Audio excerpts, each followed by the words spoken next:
Bueno, perfecto. Bienvenida, Patricia Suárez, presidenta de Asufin, Asufin, ¿no? Tu fin, sí. Asufin, perfecto.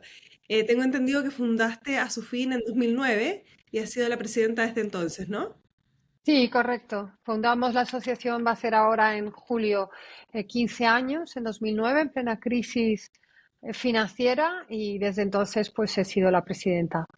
Ujú. Y tengo entendido que también fundaste Asufin como más, casi por una necesidad más personal, porque no encontrabas nada o ninguna institución que pudiera resolver tus dudas y decidiste ya tomar esto, o tu causa, las causas en tus manos, ¿no? Sí, a ver, en realidad sí que había organizaciones, lo que pasa es que no eran exactamente lo que nosotros queríamos. Cuando el Euribor, cuando la crisis financiera empieza en septiembre-octubre de 2008, muchos españoles nos dimos cuenta que habíamos contratado un producto tóxico con nuestro banco y que no éramos conscientes de ello.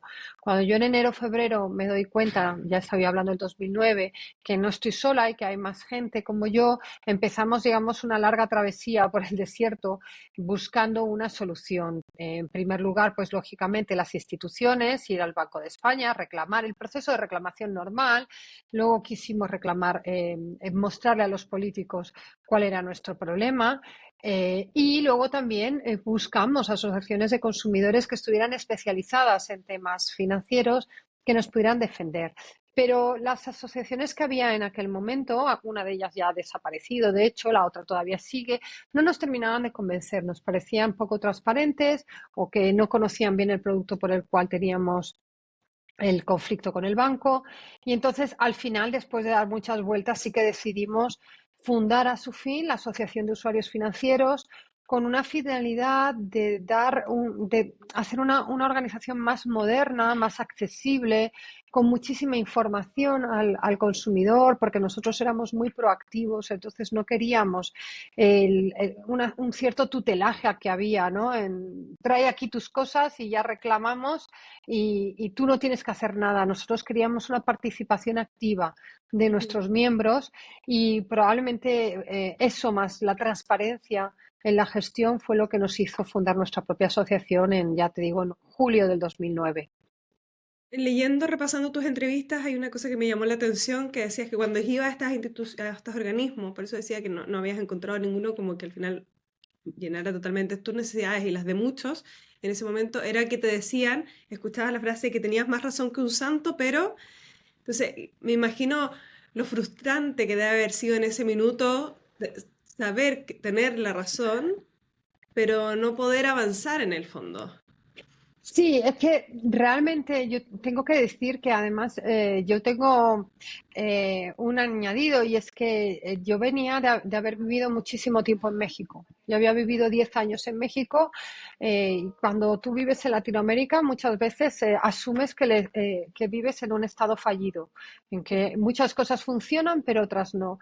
Y cuando Y, llegas, y cuando llegas a Europa se supone que todo funciona. Ujú. Y que todo funciona muy bien y que tú vas a tocar una puerta y vas a reclamar, te van a dar la razón y vas a recuperar tu dinero, porque estás en Europa, donde todo funciona bien. Y cuando te das cuenta que el sistema no funciona, para mí personalmente fue aún más frustrante, porque tenía la sensación de que los mecanismos que nos habíamos establecido, que era reclamar al banco, si el banco no te hace caso, reclamar al Banco de España, el Banco de España, una vez que te daba una solución, y nos la dio porque resolvió favorablemente a muchísimos consumidores, esa resolución no era vinculante. Entonces, como no es vinculante, lo único que te quedaba era ir a tribunales, lo cual, pues, para un consumidor es una, Ujú. porque ya te tienes que buscar un abogado y un procurador y un perito probablemente financiero para ir a tribunales y que además gastarte un dinero y luego además alguien que quiera enfrentarse a un banco y que tenga conocimientos. O sea, ahora después de 15 años hay muchísimos abogados que trabajan en España defendiendo consumidores. Hay un nicho, se ha abierto un auténtico nicho de defensa del consumidor. Pero hace 15 años no lo había y de hecho muchísima gente pues me decía que estaba loca, que lo dejara estar. Aparte, también añadir a eso el movimiento desde Latinoamérica a España, es que también existe una idealización y de repente uno cuando llega piensa que los procesos funcionan de cierta manera. Y en el caso de España, siento, corrígeme si me equivoco, por experiencia también personal, es que hasta hace unos años, y yo diría hasta antes de la pandemia, era bastante arcaico los procesos financieros. Mm. Muy, muy atrasados si uno compara quizás con el resto de Europa. Entonces también ahí hay como una serie de burocracia que tampoco los servicios financieros no estaban tanto no estaban automatizados ni en línea, todo se hacía más en las oficinas, lo cual también genera una demanda extra al consumidor que se tiene que movilizar, que tiene que esperar en la fila, que tiene que hacer una serie de trámites para conseguir algo. Al menos ahora yo creo que la pandemia ayudó, en el caso de España, dado las restricciones de salir, etcétera, a que todo se digitalizara más rápidamente de lo que venían haciéndolo. Sí, de hecho, ahora mismo tenemos el problema contrario, que las entidades financieras se han digitalizado de una manera tan rápida que hay un colectivo, el colectivo de los mayores sobre todo, que se queja de esa brecha digital y que tienen una sensación de exclusión financiera. Pero no obstante, tengo que decir que en España estábamos bastante digitalizados porque gracias precisamente a Internet conseguimos localizar a muchísimos afectados de toda España que de otra manera hubiese sido imposible. Y gracias a Internet conseguimos publicar rápidamente una web en la que fuimos recopilando toda la información que íbamos encontrando y los pasos a dar y ayudábamos a la gente. También fuimos recopilando sentencias. Cuando ya reclamamos a los juzgados, fuimos publicando, ahora mismo tenemos en España un sistema de publicación de jurisprudencia que lo organiza el propio sistema judicial, el CENDOG, y que este sistema de jurisprudencia, cuando empezamos hace 15 años, prácticamente estaba en pañales. Nosotros hicimos nuestro propio sistema para poder demostrar a otros afectados, a los medios de comunicación, a quien nos quisiera oír, que los jueces nos daban la razón, que no estábamos locos.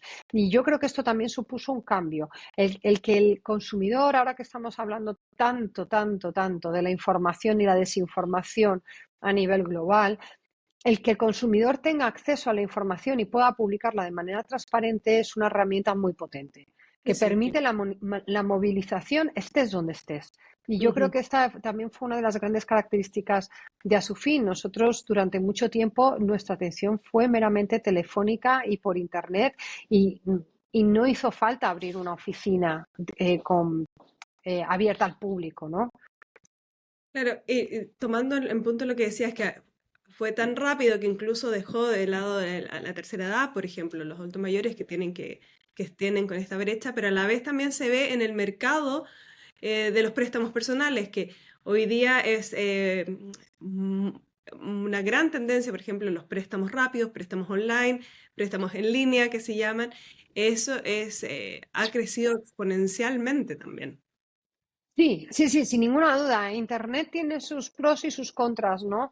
Son oportunidades, pero también muchísimos riesgos. Tenemos préstamos en línea con intereses usurarios que además son por cantidades muy pequeñas, que muchas veces no merece la pena reclamar, la mayoría de la gente no las reclama. También tenemos estafas, ciberfraudes, ciberdelitos. También tenemos el mundo de las criptomonedas, que puede ser apasionante, pero también en muchos casos es un mundo especulativo y que realmente no muchos se están aprovechando de él para realmente estafar a gente. Es decir, que realmente la digitalización pues tiene sus pros, pero también tiene sus riesgos. Y en el mercado actual, dado que a su fin tiene, ¿cuántos miembros tienen actualmente? Nosotros tenemos más de 40.000 miembros en general, aunque de pagos estamos alrededor de los 17.000. Ok, ok. ¿Y cuando son los miembros, son personas comunes y corrientes o también tienen empresas? ¿Cómo? No, el sistema de asociaciones de consumidores en España funciona solamente con miembros individuales. Es decir, no puedes tener una empresa ni nada que te pueda generar conflicto de interés. Son Perfecto. todos personas individuales. Es verdad que nosotros tenemos una política en la que, por ejemplo, se pueden asociar familias, pero siempre tienen que ser personas físicas, no jurídicas. Y con este gran mar de miembros que tienen, ¿cuáles son hoy día, tú crees, las mayores dificultades que enfrentan los miembros y no miembros, también los que se acercan también a su fin a buscar ayuda? Pues en primer lugar, y aunque parezca increíble, después de 15 años seguimos teniendo el problema de la reclamación. O sea, el primer paso, una vez que tú tienes un problema, ¿qué hacer? Nosotros, como Asociación de Consumidores, lo que pretendemos es que ponerlo fácil, pero realmente cuando vienen a nosotros lo que les decimos es un camino largo y es un camino costoso, por mucho que nosotros vamos a intentar llevarte de la mano. ¿Por qué? Porque lo que seguimos teniendo es un sistema en el que no se disuade a las entidades financieras de hacerlo mal, porque realmente tú vas a la entidad financiera, no te da la razón, vas al Banco de España, te la da, pero no es vinculante, con lo cual terminas yendo a tribunales. Esto hace una especie de embudo, de tal manera que de cada 100 personas terminan reclamando 10 y ya me parecen muchas. Esto es un primer problema. Y que se redondea además con unos juzgados totalmente saturados por por las reclamaciones que ha habido en los últimos años con la crisis financiera. Tenemos todavía procedimientos que datan del 2016-2017 que ni siquiera se han iniciado, que ni siquiera están admitidos a trámite. Luego ya si entramos en qué es lo que más preocupa en términos de qué productos o qué servicios están dando más problemas, pues tenemos varios grupos. Por un lado, todo lo que pueda ser relacionado con el sobreendeudamiento. Lo hablábamos antes, préstamos digitales, préstamos revolving, hipotecas, etcétera. O sea, todo lo que supone una deuda para un consumidor y que puede haberle generado sobreendeudamiento o simplemente porque tiene una cláusula abusiva que hace que esté pagando más dinero del que debería pagar, todo esto es un problema. Por otro lado, tenemos todo el problema de la digitalización, tanto en lo que se refiere a la exclusión financiera, tanto de los mayores, pero también tengo que decir de los más jóvenes, porque los nativos digitales no son tan conscientes de lo que significa la cesión de datos y el mal uso que se puede dar a esos datos en términos económicos. Y esto también es un trabajo que hay que hacer. Y tenemos que decir además que todos los ciberataques o los ciberfraudes que tratamos, la gran mayoría son de personas de mediana edad. Estamos hablando de personas entre 35 y 55 años. ¿Por qué? Porque son personas que ya tienen un dinero, ya tienen unos ahorros, ya compran y venden por Internet, ya gestionan sus finanzas y tienen una falsa percepción de seguridad, de saber hacerlo todo y son las que más fácilmente caen en la trampa. Estos serían los dos aspectos más relevantes. Y respecto a lo que nombrabas de en la reclamación, slash finanzas personales, slash préstamos digitales, como préstamos rápidos o en línea, ¿cuál es el mayor reclamo ahí que existe? Bueno, sobre todo aquí lo que se reclama es porque los intereses son usurarios o porque las cláusulas, cuando contrataron, nadie les dijo cómo se iba a devolver ese préstamo. Entonces tenemos problemas de anatocismo. Quiero decir que si no pagas unos intereses, esos intereses forman parte del capital y devengan intereses. Entonces se te hace una bola y terminas, pues por una deuda a lo mejor de 500 euros, terminas pagando 1.500 euros, que es una barbaridad.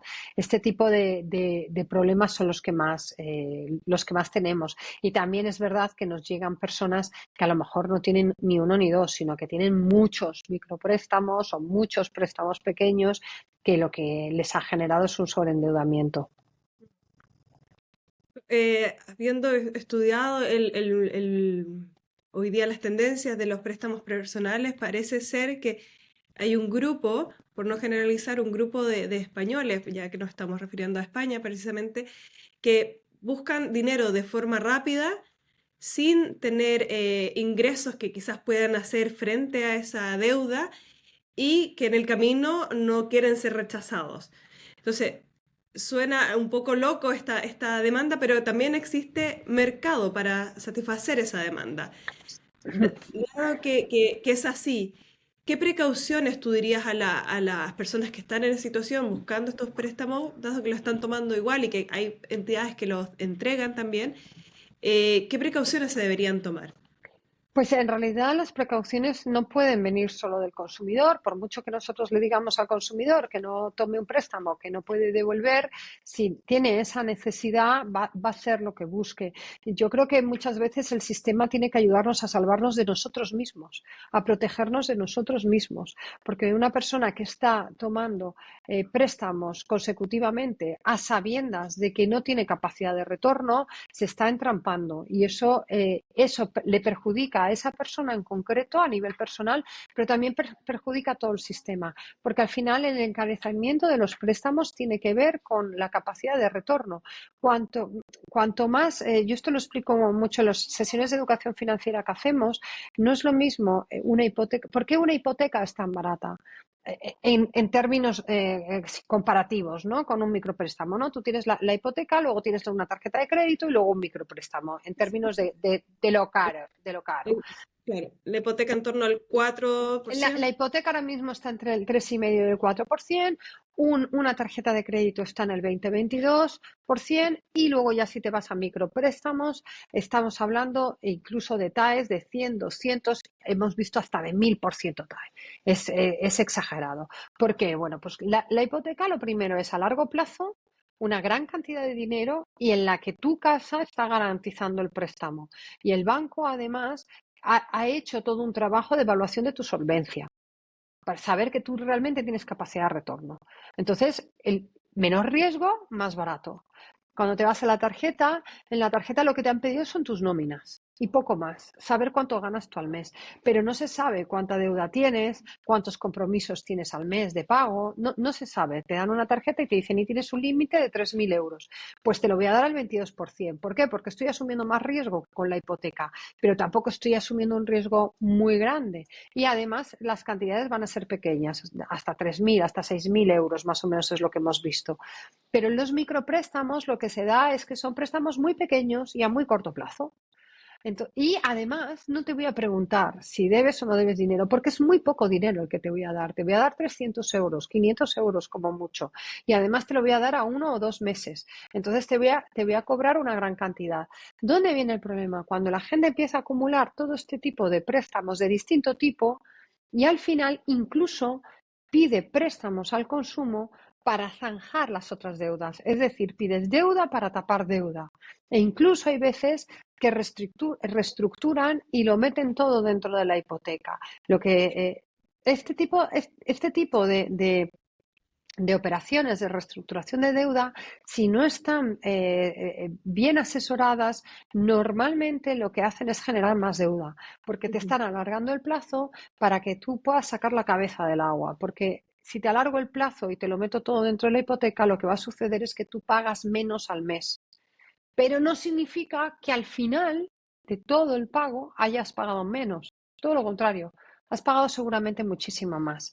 Y aquí es donde nosotros también intervenimos en asesoramiento de deuda, porque es mucho mejor otro tipo de herramientas que puedan llevar a, por ejemplo, que el banco te haga una quita o que entres en un proceso de segunda oportunidad o que te vayas o que incluso reclames por usura y haya deudas que no tengas por qué pagar porque ha habido usura, en fin, son otro tipo de mecanismos que eluden el pedir más deuda para zanjar deuda, que esto no deja de ser una espiral de endeudamiento.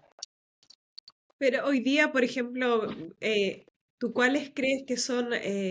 Entiendo que, por ejemplo, lo de la usura implica ya como un segundo paso, pero ¿cuáles serían tus consejos para una persona que se ve ante la necesidad de solicitar un préstamo?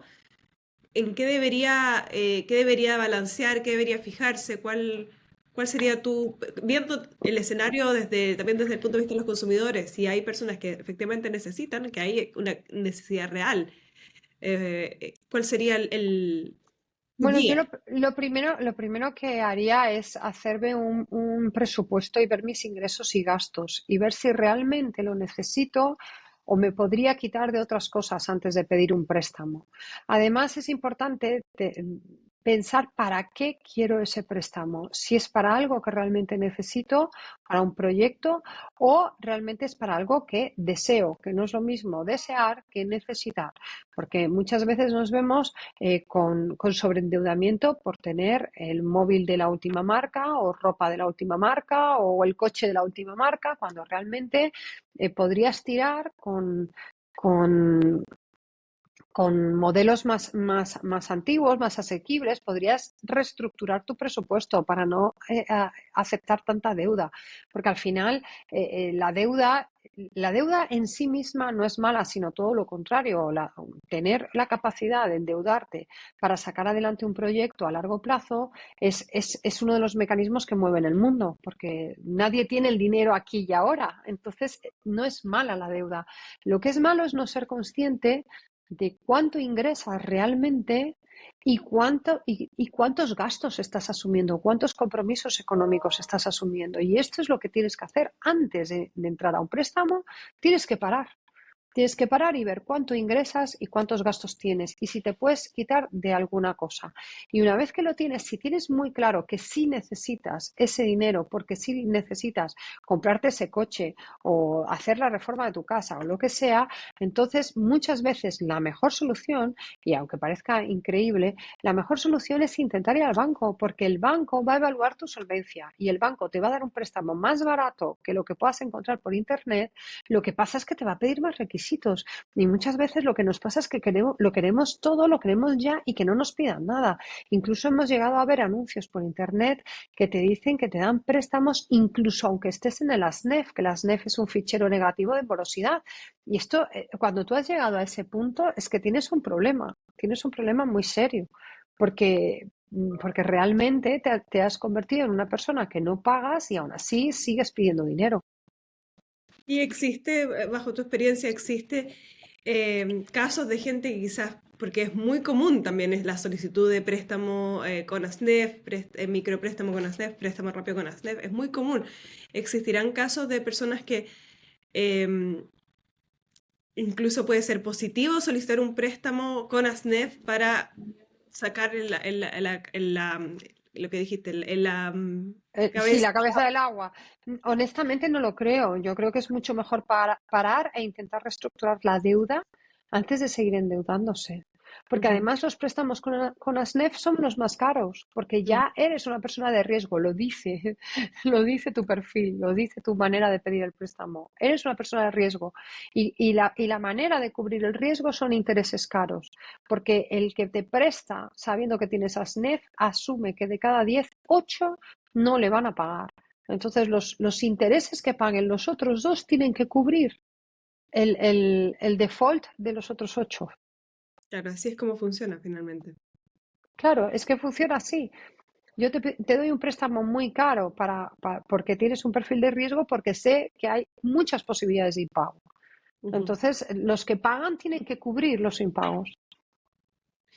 Oye, y pensando en esta, ¿cuál es la real necesidad? Digamos que parece que eso es clave, como parar y pensar, lo necesito, lo deseo, lo necesito, etcétera, hacer como ese Mm. ping-pong con uno mismo o con el grupo Sí, familiar. o incluso intentar buscar asesoría de deuda. Como digo, nosotros en Asufin hacemos asesoría de deuda y es lo que hacemos. Le hacemos escribir a la gente cuánto ingresa, cuánto gasta y le hacemos reflexionar sobre realmente su capacidad de endeudamiento y que tome decisiones. Porque muchas veces las decisiones pasan por ir restando algunos gastos inútiles. Por ejemplo, lo que más nos encontramos, que parece que no, es cambiarte a lo mejor de telefonía móvil para pagar menos, quitarte todas las suscripciones, miles de suscripciones que tenemos. Vivimos también en una economía de la suscripción en la que te has suscrito a cosas que ya no utilizas o que ya no te puedes permitir. Y parece poco, pero son gastos hormigas, son goteos mensuales que te pueden hacer ahorrar dinero. Hoy día, ¿tú cuáles crees que son las razones más comunes de por qué la gente busca pedir, por ejemplo, un préstamo personal o un crédito de consumo? Son distintos, pero un préstamo. Bueno, en general, en nuestro país, nosotros tenemos un barómetro en el que hacemos este tipo de preguntas y normalmente son varias cosas: la compra de una casa, la reforma de una casa, comprar un coche también forma parte habitual de pedir un préstamo al consumo, también por estudios, personas que quieren hacer una formación posgrado. Aquí también hay bastantes préstamos. Y luego están los préstamos más pequeños para tecnología, que ahora está muy, pues no de moda, pero sí que muchas empresas tecnológicas de mucho nivel lo que están haciendo es facilitar préstamos a coste cero a 12 o 24 meses para que la gente se compre ese móvil, ese ordenador a plazos. Esto existe, pero como digo, con todo este planteamiento que hacemos, lo que no me gustaría es que se quedase como la imagen de que estamos todos sobreendeudados, porque la realidad es que la ratio de morosidad en España es realmente pequeña, y a pesar de todos los problemas que ha habido con la guerra de Ucrania, con el incremento del coste de la energía, del coste de la vida, etcétera, en general la ratio de morosidad es realmente baja. El, el- y, y- y entendiendo esto también, por ejemplo, el crecimiento de la solicitud de crédito sin nómina, ¿a qué lo atribuyes tú? Bueno, supongo que mucha gente es un grupo muy pequeño de gente que le cuesta trabajo llegar a final de mes y que es el que lo está pidiendo. Pero también tengo que reconocer que hay un segmento pequeño, minoritario, que tiene problemas, pues por ejemplo, con ludopatías o con otro tipo de adicciones, y que en realidad no puede parar. Y de hecho, esa es una de las razones por las que desde Asofin hemos defendido ante el Ministerio de Consumo, y se han conseguido grandes avances, que no se permitiese en la deuda para seguir jugando, por ejemplo. Porque parece increíble, pero no es lo mismo jugar con el dinero que tienes a jugar con un dinero que no tienes. Y hasta hace relativamente poco se permitía tirar de tarjeta de crédito para jugar online o para jugar en un casino. Y esto pues genera al final dramas y muchos problemas personales y familiares. Pero realmente yo creo que la gente que está en una situación de sobreendeudamiento tan grande, como digo, son personas que o tienen problemas de ludopatías o tienen realmente un problema de sobreendeudamiento venido de haber estado, de haber tenido malas rachas económicas, de haber estado a lo mejor en una situación de paro durante mucho tiempo y tener que haber asumido gastos que ahora tiene que devolver y que no puede con ello. Claro, o sea, en cierto caso, en cierto sentido también, dando de mirar por qué son creados me cuesta creer que sean productos creados para dañar la economía en el fondo o para dañar a las personas, pero por ejemplo el crédito sin nómina entiendo que también puede ser para las personas que están en paro y que finalmente necesitan hacer frente y que se entiende que en un futuro cercano van a poder, entonces entiendo que son productos también para no dejar atrás a la gente, que puedan ser mal usados es otro tema. Pero freelance, por ejemplo, que no tienen ingresos estables, pueden acceder a este tipo de crédito. Existe también, el crecimiento de ellos, ¿tú lo atribuyes a este tipo de segmentos también? Sí, pero claro, sin ninguna duda, probablemente, claro, hay gente que está en el paro o autónomos que no tienen una estabilidad financiera, que necesitan este tipo de préstamos. Pero honestamente, si eres un autónomo, más que un préstamo, lo que deberías pedir es una línea de crédito, irte al banco, que estudie tu capacidad económica y tu proyecto como autónomo, como freelance, porque tú efectivamente le puedes demostrar que en determinadas épocas del año cobras más que en otras. Y entonces tienes una línea de crédito que es muchísimo más barata y que te deja pedir lo que realmente necesitas cada mes, y no un préstamo global. Y luego, cuando una persona está en el paro y necesita un préstamo, pues es que ahí tiene realmente muchas dificultades, porque efectivamente, si tienes paro, estarás cobrando un subsidio durante un tiempo, pero si sales de ahí, empieza a ser complicada tu situación. Pareciera ser también que existen tantos productos, tanto línea de crédito, tarjeta de crédito, de revolving, no sé qué, cuentas, un montón de cuentas también, infinidad de tipos de préstamo que puede que también la gente se pierda y de repente no sepa cuál es el producto que efectivamente necesito para la necesidad que estoy enfrentando hoy día. Sin ninguna duda, ese es uno de los grandes problemas, es un problema de educación financiera, entender qué tipo de préstamo para qué, porque efectivamente no es lo mismo comprarte una casa que comprarte un móvil.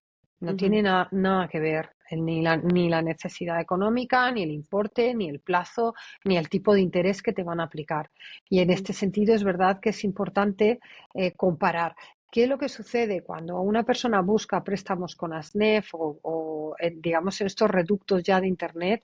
Es porque ya ha pedido casi todo, ¿eh? Porque la gente cuando busca préstamos entiendo que busca siempre lo más barato. Cuando tú estás pidiendo ya un préstamo en ASNEF, sabes que es lo más caro, que es lo más rápido, pero es lo más caro. Eso yo no tengo ninguna duda de que la gente lo sabe, porque en Internet puedes buscar muchos tipos de préstamos y puedes comparar y darte cuenta que es lo más barato para ti. ujú. Sí, y ahí también llegamos, por ejemplo, a los microcréditos, que también han aumentado considerablemente en el último tiempo. Sí, lo que pasa es que los microcréditos sí que, dependiendo del tipo, sí que hay muchas instituciones que ofrecen microcréditos y con una función social que es muy loable porque sí que permiten llevar a cabo proyectos concretos con muy poco dinero. Y Ujú, en este sentido hay que distinguir los microcréditos que tienen esa función social de los microcréditos que se están ofreciendo pues por ejemplo los que se llaman payday loan, ¿no? Que son préstamos por un día, que es porque tú sabes que la nómina te va a llegar mañana, pero estás hoy que no tienes el dinero y tienes que hacer frente a pagos de distinto tipo y entonces te pides un préstamo por un solo día y esos préstamos, por ejemplo, son carísimos. Ahí lo que tienes que intentar es, como digo, volver a parar, ver tus gastos y tus ingresos y reajustarlos para que no haya este tipo de problemas. y también quizás ahí es importante lo que dices de la búsqueda, o sea, no ir a tontas y a locas que se dice y ir por lo más barato, porque de repente lo más barato o lo más rápido no va a ser lo mejor, o sea, es un poco parar de nuevo Sin ninguna duda, y además tenemos la experiencia de que muchos micropréstamos se están ofreciendo con una publicidad que te engancha, porque te dicen que, por ejemplo, los primeros 300 euros te los dan sin interés. Esto es lo están haciendo, la verdad es que esto es una técnica por parte del prestamista en el que utiliza dos cosas. Lo primero, engancharte para que tú ya seas cliente, pero lo segundo también te está midiendo. Está viendo si 300 euros al 0% se lo vas a devolver o no. Es una manera también de testearte. Pero es verdad que luego la siguiente vez que vayas a pedir el dinero, el tipo de interés va a ser caro. No va a ser el más barato. Los primeros 300 te los ha dado barato, pero los siguientes no van a ser nada baratos. Y ahí esa comunicación también es poco transparente respecto de la Mm, gente. Por eso ahí de nuevo como el buscar, el no dejarse llevar por la tentación en el fondo de los 300 y después ver mm, qué me cuesta esto. exacto.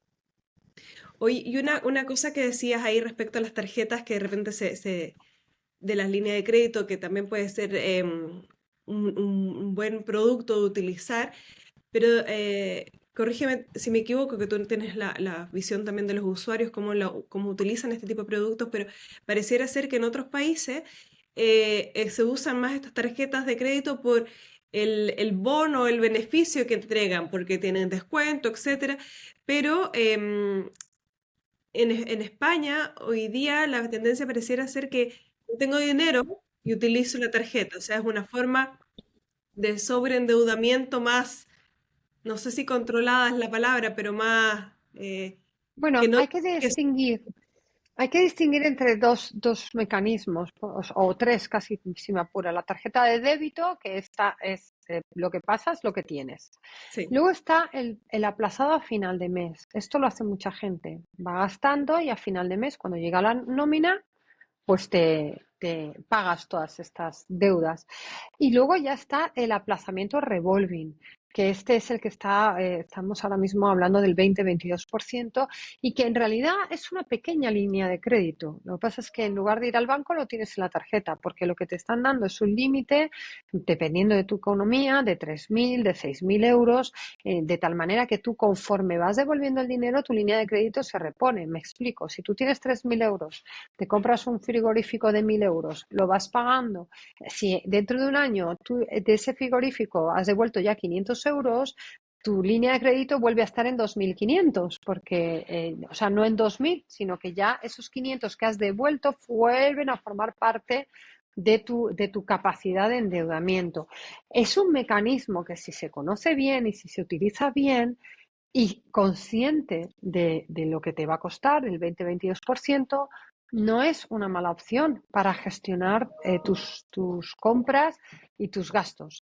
El problema es si no tienes control. Mucha gente tiene más de una tarjeta revolving, no tiene control, y entonces al final estás pagando distintas cuotas todos los meses y ya se te ha olvidado de qué y para qué. Pero en el aplazado, ¿también te refieres a la tarjeta de crédito o esta también está en una diferente categoría? No, el aplazado normalmente es en la tarjeta de crédito. Tú decides si pagas a fin de mes o lo aplazas 3 meses, 6 meses, un año, y ahí empieza a ser revolving, lo que se llama crédito revolving. O sea, de los 3 meses, porque la mayoría se mueve entre 30 días a 90 días. O sea, más allá de los 90 días empezaría a ser revolving. Claro, es que en el momento que tú, o sea, si tú lo aplazas a final de mes, a 30 días o 90 días en España, la verdad es que no lo había escuchado, pero si tú lo aplazas a final de mes, no estás pagando intereses. Empiezas a Ujú. pagar intereses si lo que haces es definir un plan de pagos de 12 meses, de 6 meses, de 2 años. Sí. Lo que al final, el riesgo yo entiendo que es también un producto que si se conoce y se usa bien, porque, no sé, uno, por ejemplo, puede aprovechar una oferta que hay y sabe que la va a poder pagar, no sé, pasajes que pueden estar a buen precio y después Mm. lo va pagando, etcétera. Pero también está el riesgo de que te hace una falsa conciencia de cuánto dinero es realmente tuyo. Claro, ese es el tema, que por eso digo que muchas veces nos tenemos que parar y ver cuánto ingresamos y cuánto gastamos. Y entre los gastos vamos a tener las distintas cuotas de los distintos préstamos que tengamos y, Mm, y con su plazo. ujú. Y ahí es importante, porque tú puedes tener la sensación de que tienes un buen sueldo, pero si tienes comprometidas distintas cuotas mes a mes, eso se va a comer tu sueldo. Mm, Entonces ya no tienes tanta capacidad económica. claro, claro. Ahora, por ejemplo, en el sobreendeudamiento, este también, y esta falsa idea de lo que tenemos y no, ¿cómo se puede reducir el sobreendeudamiento? ¿Cuál es, una vez que, por ejemplo, o en caso de su fin, o se ganan causas o lo que sea, a qué otros consejos puede echar mano la gente para reducir el endeudamiento? Bueno, yo creo que el sobreendeudamiento a nivel general es una de las líneas estratégicas de Europa, de la Unión Europea, que se tiene que reducir. Y entonces, en este sentido, sí que se está pidiendo mucho que las entidades de crédito, o sea, aquellos que prestan dinero, sean responsables, y se habla del préstamo responsable. Es decir, tú das dinero a quien sabes que te lo puede devolver. No se da dinero a alguien que no has comprobado previamente que te lo puede devolver. Esto, digamos, a nivel sistema, para que el sistema funcione. A nivel personal, cómo reducir el sobreendeudamiento, de verdad que, por mucho que no lo parezca, pasa por hacer un presupuesto. Porque cuando tú haces un presupuesto y empiezas a poner la casa, la luz, el internet, el teléfono, la televisión, los gastos de ropa, los gastos alimenticios, etcétera, tú ahí te vas a dar cuenta de que hay cosas que puedes reducir, que hay cosas que no te puedes permitir con tu nivel de ingresos y con tu nivel de deudas. Y es donde tienes que empezar a recortar. Y a lo mejor, pues si te quieres ir de vacaciones, pues no te puedes ir de crucero, te tienes que ir algo más cerca. Son decisiones que tienes que tomar. O para comprarte una casa, muchas veces lo digo, pues a lo mejor no te la puedes comprar tan céntrica, te la tienes que comprar más lejos. O a lo mejor no tan grande, sino un poco más pequeña. Es que es importante hacer un presupuesto. Y un presupuesto normalmente la gente no lo hace casi nunca, pero yo siempre recomiendo, hay 2 fechas del año clave para hacer el presupuesto. Una es en enero, que tienes que empezar con nuevos propósitos y porque todos vamos a tener la cuesta de enero porque habremos gastado lo que tenemos y lo que no también en Navidades. Y la otra es en septiembre con el, Yes. todo. Y la otra es en septiembre con el nuevo curso. Intentar un nuevo ciclo y revisar. Y es importante, y además acabas de venir del verano, que en el verano también, perdón, tienes más excesos, etcétera. También es importante que tengamos en cuenta como digo, la mayoría de la gente nunca hace un presupuesto y hay que hacerlo.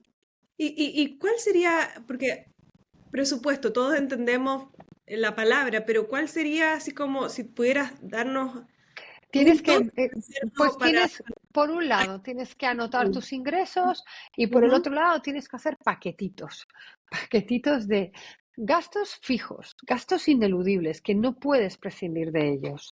La casa, si tienes hipoteca o alquiler, la luz, el agua, la calefacción, estos son básicos. No puedes prescindir de ello. Luego tienes que tener el presupuesto de la alimentación y de la ropa, ¿no? Esto también forma parte de los básicos. Y luego ya empieza los menos básicos, ¿no? O sea, el transporte.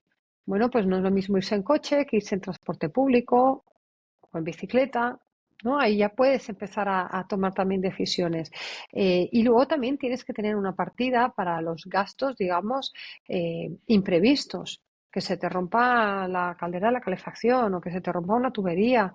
Son imprevistos que vas a tener que acometer y por tanto tienes que dejar una reserva importantísima para ahorro, para esos imprevistos.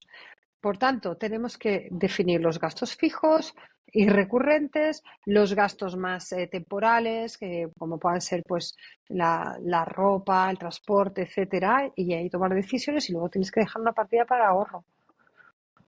Pero lo, te escucho y tratando de estar como lo que pueden estar también pensando las personas que nos van a escuchar es, tengo mi ingreso y puede que ya con el primer ítem, como está todo, ha subido de dinero, pero no a la misma vez que los salarios, puede que ya el primer ítem, que es lo básico, me quedo bien estrecha. Entonces ahí empieza quizás las compras de alimentación a crédito, el uso de tarjeta y lo que Ya, pero sea. es que eso no se puede hacer. Tú no puedes pedir crédito para tus gastos básicos, porque la compra es básico. Si tú estás en esa situación, lo que te tienes que plantear es que probablemente tengas que cambiar de casa a Ujú. algo más barato. Tienes que reducir ese bloque. Porque comer vas a comer todos los meses. Y lo que no se Claro. puede hacer es pedir préstamos para comprar comida, porque eso es el inicio del sobreendeudamiento. Claro. Y se ve eso, por ejemplo, hoy día el uso de la tarjeta de crédito para pagar el supermercado? No, no, eso es muy... A ver, seguramente habrá gente que lo haga, pero no. Nosotros lo que sí que vimos, por ejemplo, en la crisis financiera, hubo una época en que sí que vimos gente tirando de tarjeta para pagar la hipoteca, porque la hipoteca había subido tanto que no tenían capacidad y no querían quedarse sin su casa. Claro, se Y, entiende. y además teníamos un problema de bajada de precios de los pisos, entonces ni siquiera vender tu casa, vender tu apartamento, te iba a cubrir la hipoteca. Y eso fue el mayor drama que hemos visto, ¿no? Tirar de deuda para pagar más deuda. Pero si tú realmente tiras de crédito para hacer la compra del mes, es que tienes que parar y tienes que pensar que hay cosas que tienes que dejar de hacer. Pues, por ejemplo, si vas en coche a trabajar, pues tendrás que ir en transporte público. Y a lo mejor, porque el coche no es solamente la gasolina, es que te cuesta el coche, el seguro, etcétera, ¿no? O bien el tema de la casa. Si tu casa se come ya una parte tan importante de tu sueldo como para tener que pedir préstamos para pagar alimentación, es que tienes que cambiar de casa. Tienes que cambiar a una casa más barata, ineludiblemente. Cuando dices estos paquetes, para entender, es como asignar, o sea, primero revisar cuánto es para cada uno, hacer como una revisión para atrás, unos 3 meses hacia atrás, ¿se hará? Mm, mm. Revisión, y así más o menos uno tiene un promedio y de ahí hace estos paquetitos y va, en el fondo, si es que sobra algo, asignando, ¿no? Así Claro, Claro, claro, tienes que ir viendo cuáles son tus gastos de todo tipo. Ujú, Y tienes que ir viendo lo que realmente no puedes prescindir de ello, lo que sí podrías prescindir y lo que definitivamente te podrías quitar. Y ujú. además, haciendo estas revisiones, yo lo hago, como digo, yo lo hago 2 veces al año, en enero y en septiembre. Y muchas veces te encuentras con mucha rabia, por cierto, con suscripciones que ya no Claro. utilizas y que estabas pagando, o te planteas cambiarte de telefonía o cambiarte de energética que te suministre el gas y la luz y intentas ahí ir ahorrando un poquito. Ahora, un estudio, ahora que decíamos también lo de, yo pensé que ibas a agregar la tercera fecha, dijiste dos fechas, enero, septiembre, pensé que ibas a agregar una antes de verano, porque estudios que he leído dicen que uno de cuatro españoles se endeuda para ir de vacaciones. Sí, esto está sucediendo. Pero efectivamente, ¿no? Lo que pasa es que antes del verano prácticamente nadie va a querer hacerlo. La gente va a querer irse de vacaciones. Es, es un poco, es verdad que esa sería la opción preventiva, ¿no? Si hacemos esa opción de antes del verano, también tendríamos que decir antes de las Navidades, que yo también lo digo muchas veces, ¿eh? Que no nos volvamos locos con los regalos, con las comidas, con las fiestas de Navidades, porque se nos va muchísimo dinero. Pero en realidad uno tiene que decidir cuándo lo quiere hacer, si cuando está en la cuesta de enero o en la cuesta de septiembre o antes para que no le suceda. Lo lógico probablemente sin ninguna duda será antes. Oye, como para ir cerrando ya, entiendo que tú tienes otros compromisos. Tengo tres preguntas. Una de ellas es, hemos hablado de algunos de los productos que generan más problemas, por ejemplo, el revolving y los créditos con ASNEF, que serían los que más, quizás más problemas. Pero, ¿cuáles serían hoy día, de entre la gama de productos que existen en el mercado, los que podrían generar que ser una herramienta que los consumidores podrían usar a su favor y no que se termine convirtiendo en una mochila? Bueno, en realidad yo creo que una vez que tú haces tu presupuesto, si tú decides bien cómo endeudarte, no tiene por qué ser malo, al contrario, te puede permitir desarrollar mejor tu proyecto de vida.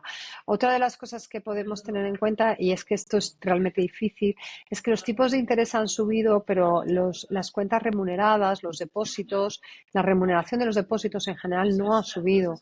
Con lo cual, si tienes ahorros, también es muy difícil hacer que estos ahorros generen dinero ahora mismo, por lo menos en España.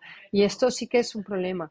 Y luego, si quieres invertir, tienes que tener cuidado porque toda inversión significa riesgo. Y a mayor, esto es importante que la gente lo sepa, a mayor retorno, o sea, si la rentabilidad es muy alta, es porque el riesgo también es alto. Y qué bueno que comentaste lo de la cuenta remunerada, porque es uno de los productos que uno puede pensar que, o lo mismo los depósitos, o sea, serían herramientas hoy día que existen en el mercado que uno podría usar de una buena manera en vez de tener el dinero, no sé, debajo del colchón o en una cuenta Ujú. eh, al lado de la cuenta común que no genera ningún beneficio. Sí, hay cuotas remuneradas que dan, aunque sea un poquito de interés, pero que dan interés. Y esto normalmente se ve en línea. Son la mayoría de los bancos online son los que dan mejores ofertas. Es una de las, por ejemplo, las cuentas remuneradas o los depósitos fijos a plazo, en los productos que tienen menos reclamos hoy día, ¿o No, hay al algún? contrario, hay muchísima gente que lo está pidiendo, que no quiere No, por tener eso. riesgo, pero no hay oferta. Realmente no hay oferta. Hay muy No, poca. me refería a si tienen reclamos, ustedes reciben, es uno de los productos que No, menos. que tenga reclamaciones, no tienen reclamaciones, no. Ya, eso me refería. ¿Hay algún otro que no esté mirando que quizás no tiene reclamaciones? En general, ahora mismo las mayores reclamaciones están casi en cuestiones del pasado, debería decir, porque son problemas que hubo con la crisis financiera, cláusulas abusivas en las hipotecas, gastos hipotecarios. Ahora mismo no estamos en una situación en la que estemos observando que las entidades financieras eh, digamos, teniendo una mala praxis. Tenemos reclamos de este tipo, reclamos de usura y también de ciberdelitos, de fraudes pues han hackeado las cuentas o te han mandado un SMS y has caído en la trampa y has perdido dinero. ¿Y la usura está relacionada con algún producto específico? En general, la usura se está reclamando con los préstamos online y con micropréstamos en general y con las tarjetas revolving. Pero Ok. incluso las tarjetas revolving también estaríamos hablando del pasado, porque a partir de la circular que se aprobó hace unos pocos años, se modificó las condiciones de transparencia de comercialización de este tipo de tarjetas y se ha mejorado muchísimo. Y ahora mi última pregunta para terminar, que quizás un poco, se aleja un poco, pero vi un post muy interesante que dijiste que ibas a hablar o que ibas a participar de un foro, no me quedó muy claro eso, em, sobre el tema de la violencia económica ejercida contra la mujer. Entonces me gustaría saber si tú en esa línea tienes algún guía, consejo que le pudiéramos compartir a mujeres que quizás no tienen un ingreso, que pueden verse, que les puede resonar es la violencia económica que puede estar siendo ejercida contra ellas. Bueno, nosotros o sea, nosotros en Asufin trabajamos muchísimo también por los derechos de las mujeres y cada 8M, de hecho, tratamos de reflexionar sobre ello, sobre el acceso al crédito de las mujeres, sobre las dificultades económicas que puedan tener específicamente las mujeres. Y lo que nos encontramos es un sistema en que se facilita el crédito, es más fácil que lo obtenga un hombre que una mujer porque las mujeres solemos tener menos ingresos o menor trayectoria profesional o sueldos más bajos y que este es un problema. Y el problema también se da en que se están automatizando la economía. Entonces, los algoritmos, que son los que al final evalúan si tú tienes una capacidad económica o no, están basados en sesgos de género, en sesgos que dicen que las mujeres ganamos menos o tenemos menos capacidad económica. Y a ello hay que añadirle que, sin ninguna duda, cuando estamos hablando de violencia de género y de maltrato de género, muchas veces son muchas las mujeres que soportan una situación de violencia y de maltrato porque no tienen independencia económica. Y esto hace que se queden enjauladas, ¿no? En ese entorno porque sienten que no se les permite, que no van a poder tirar para adelante solas. Y en este sentido, el foro en el que nos reunimos en el Gobierno de España, en la Moncloa, una de las cosas que queríamos poner de manifiesto es que entre todas las medidas para atajar la violencia de género, que son muchas y diversas, una de ellas tenía que ser garantizar que las mujeres no tuviésemos menos sueldo por ser mujeres, que no hubiese brecha salarial, porque cuanto más independiente económicamente sea una mujer, mayor independencia emocional podíamos garantizar y, por tanto, una menor digamos, disponibilidad a una cierta violencia económica. Lo vemos en muchísimas separaciones que hay un maltrato cuando una pareja que se está separando decide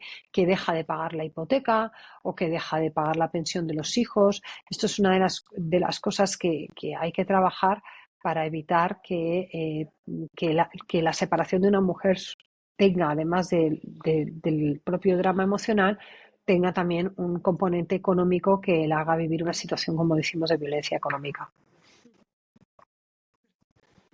Perfecto. Muchas gracias, Patricia. Muchas gracias por la entrevista, Nada, gracias por compartir tus conocimientos y probablemente volveremos a hablar sobre, bueno, todo el mundo de las finanzas personales. Así que muchas gracias. no, gracias a vosotros, gracias por contar con la opinión de Asufin. Muchas gracias. Que estés bien. Gracias, adiós.